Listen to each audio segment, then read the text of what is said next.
सृष्टि ईश्वर की सुंदर रचना है। जीवन सुंदर है। प्रकृति सृष्टि की सुंदरता है। हम सभी सुंदरता की ओर आकर्षित होते हैं।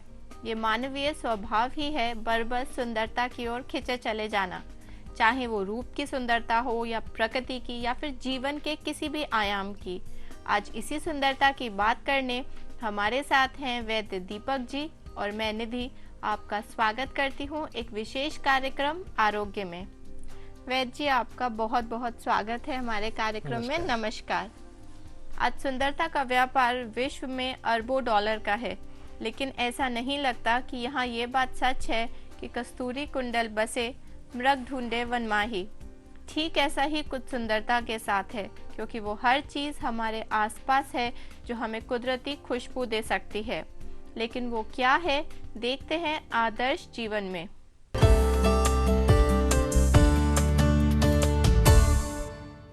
तो वैद्य जी, सुंदरता के मायने आजकल के समाज के हिसाब से बदल गए हैं, तो क्या कहेंगे आप इस बारे में? निधि जी, लोगों का सोचना थोड़ा सा विकृत हो गया। भगवान ने ये जो प्रकृति बनाई बहुत सोच समझ के बनाई, और इसमें कोई भी चीज़ ऐसी नहीं है जिसको हम ये कह सकें कि इसमें बिना मतलब का खोट है। हमें हर चीज़ से प्यार तो हो जाता है, हमें देखने में अच्छी लगती है, लेकिन मोह सिर्फ हमें अपने या बहुत ज़्यादा अपने से होता है। जो अपने होते हैं उसमें ऐसा लगता है कि भगवान ने हमारे प्राण उसमें बसे हों। जैसे कि किसी माँ बाप के लिए उनके बच्चे के अंदर उनके प्राण बसे होते हैं, और बच्चे के अंदर चाहे वो कितनी कमी क्यों ना हो, माँ बाप को नहीं दिखती। इसी प्रकार यदि हम सबको अपना ही माने तो हमें खोट नहीं लगेगा। लेकिन ये बड़े दुख की बात है कि हमने आपस में इतना भेद कर लिया कि हमें दूसरों में तो खोट दिखाई देते हैं और अपनी हम खोट नहीं देख पाते। अपनी अच्छाई उजागर करने के चक्कर में हम अपनी बुराइयों को दबाना चाहते हैं, जबकि ऐसा नहीं है। आप ये देखेंगे कि हम कुछ प्रयोग ऐसे कर रहे हैं जिसे इत्र लोग लगाते हैं।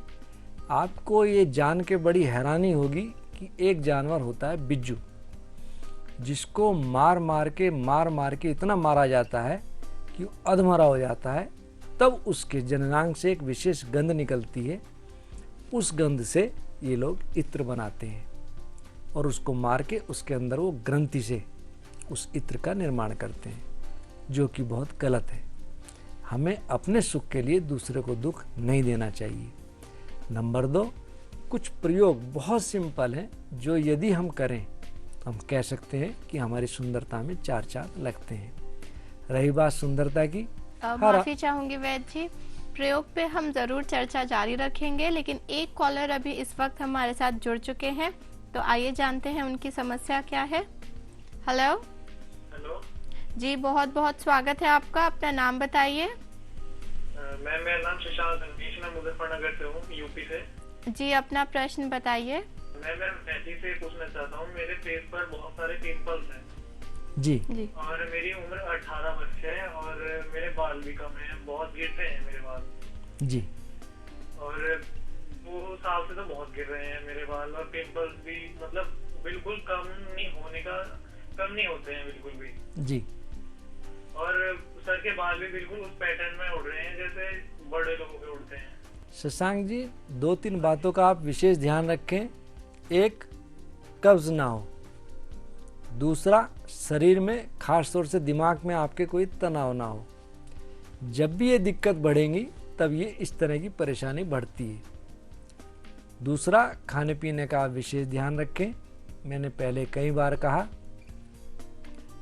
त्रिफला, हरड़ बेहड़ा आंवला, चौथी नीम गिलोय, पंचम मिश्री डालिए, निर्मल काया होए। आप इसका प्रयोग करें, आप देखेंगे कि आपको इस छोटे से प्रयोग से बहुत लाभ हो रहा है। दूसरा, बालों के लिए हमारे शरीर में एक प्रोटीन होता है केराटिन, जिसकी कमी के कारण बाल टूटने लगते हैं। दूसरा, कई बार तनाव के कारण ये दिक्कत होती है। तीसरा, कई बार सिर में रूसी हो जाती है, जिसको डैंड्रफ बोलते हैं। चौथा, अनुवांशिक है, इसका कोई इलाज नहीं। पांचवा, कभी कभी जुखाम बहुत बढ़ जाता है। जब नज़ला बिगड़ जाता है तब भी ये दिक्कत बनती है। इसके लिए मैं एक छोटा सा प्रयोग बता रहा हूँ, भृंगराज आदि केसराज चूर्ण। भृंगराज यानी कि काला भंगरा, 2 भाग, 1 भाग काले तिल, 1 भाग मिश्री और 1 भाग आंवला। आप इन चारों चीज़ों को मिला लें और सुबह शाम 1-1 चम्मच सेवन करें दूध के साथ। आप ये देखेंगे कि आपकी बालों की समस्या यहीं की यहीं रुक जाएगी और कुछ जो रोआ होगा वो बाल में भी कन्वर्ट हो जाएगा। इस प्रयोग को लगभग 5-6 महीने करें। साथ में कोई भी सेंटेड तेल आप प्रयोग ना करें। बहुत से लोग खुशबू के लिए तेल इस्तेमाल करते हैं, जिसके फायदे कुछ नहीं, सिर्फ नुकसान ज़्यादा है। और बालों में यदि आपके डैंड्रफ है तो महामरीचादी तेल का प्रयोग करें, और यदि डैंड्रफ नहीं है, सिर्फ बाल टूट रहे हैं, तो आप भृंगराज तेल का प्रयोग करें। आपको निश्चित रूप से लाभ मिलेगा। और नसिका में आप षड़बिंदु तेल जरूर डालें, जुखाम में भी और बाल टूटने में भी। इसमें दोनों बीमारियों में ये काम करेगा, आपको लाभ मिलेगा। और जो भी कोई और दूसरा कारण हो, जैसे मैंने अभी बताया शरीर के अंदर कैरेटिन की कमी हो जाती है।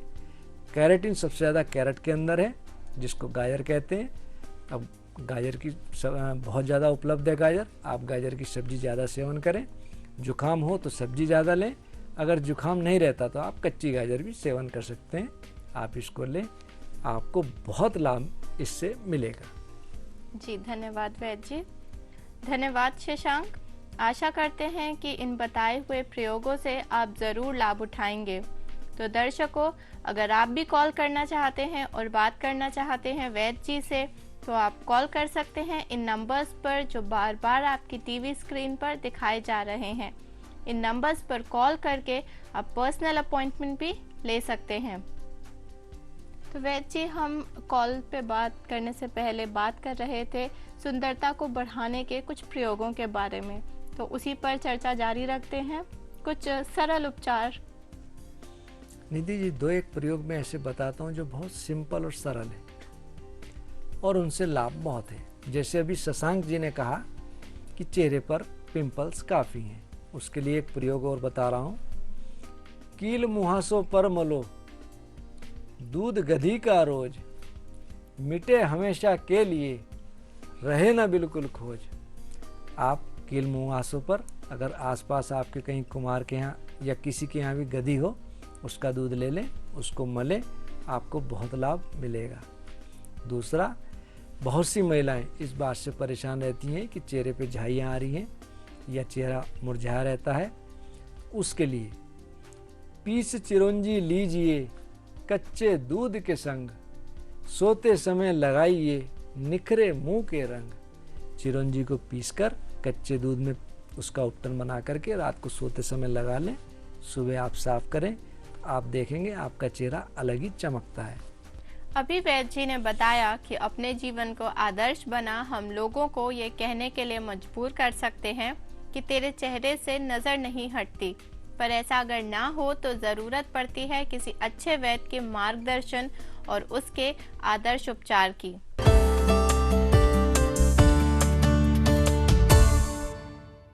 तो वैद्य जी, क्या है आदर्श उपचार इसके लिए? एक हम पैक बनाते हैं, सुंदरवार फेस पैक।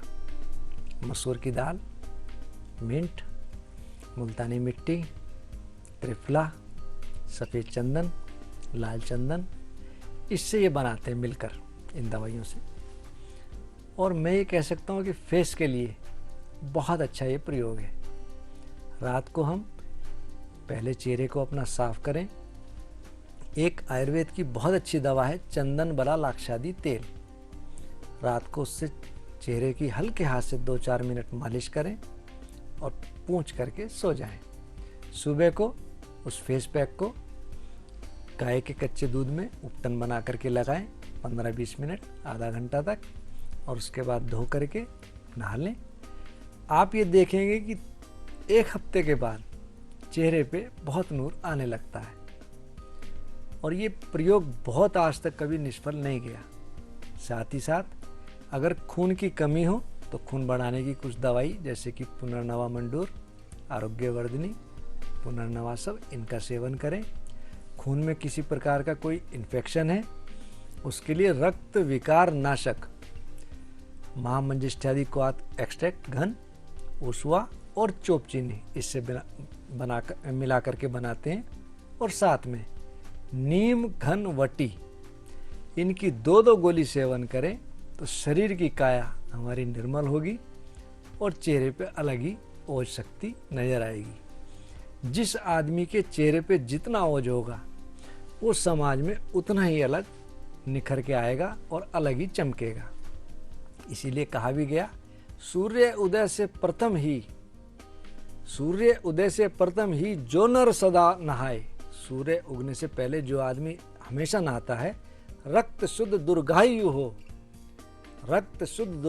हो, ओज शक्ति बढ़ जाए।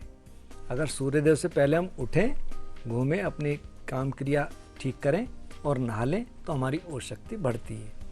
इसके लिए बिस्तर छोड़ने में 2 मिनट का आलस तो आता है, लेकिन हमारा शरीर अलग ही कांतिवान नजर आता है।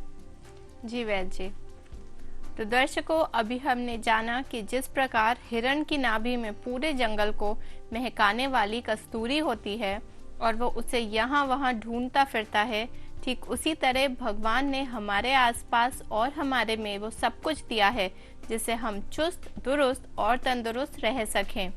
अभी बहुत कुछ है, लेकिन ले लेते हैं एक अल्प विराम। अल्प इसलिए कि बहुत छोटा है। कहीं जाइएगा नहीं, जल्द ही लौटेंगे कुछ आदर्श उपायों के साथ।